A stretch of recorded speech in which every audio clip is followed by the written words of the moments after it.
Shabbat Shalom, everyone. Our parsha this week is Vayigash. Yosef finally reveals his identity to his brothers.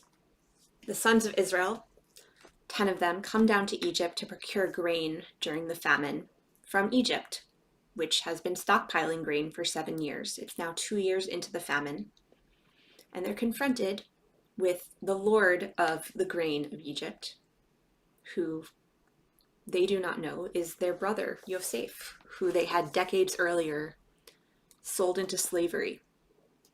He has now become essentially the most powerful man in the world.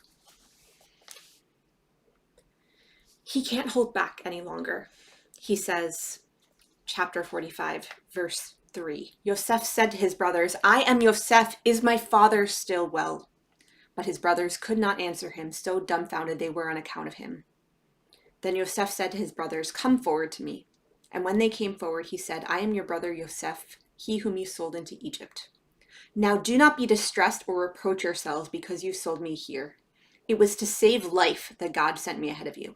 It is now 2 years that there has been famine in the land, and there are still 5 years to come in which there shall be no yield from tilling. God has sent me ahead of you to ensure your survival on earth and to save your lives in an extraordinary deliverance. So it was not you who sent me here, but God. And God has made me a father to Pharaoh, Lord of all his household, ruler over the whole land of Egypt. Yosef has all the power in the world to exact vengeance on the brothers who made him miserable for so many years.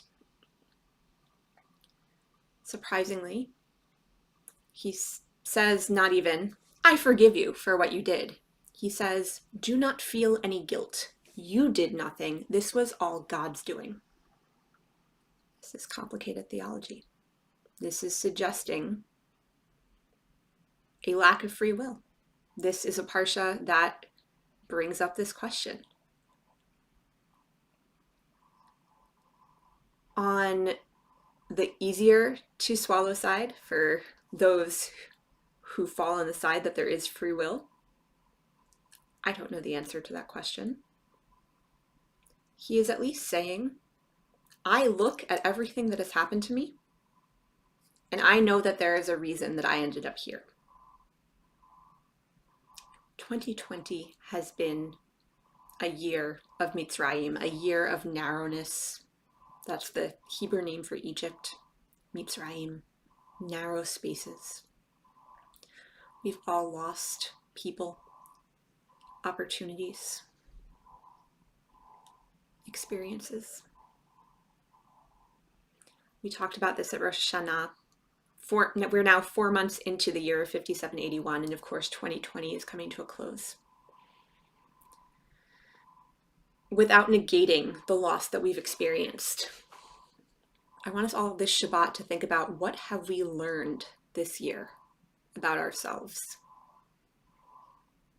And how are we going to be different in 2021?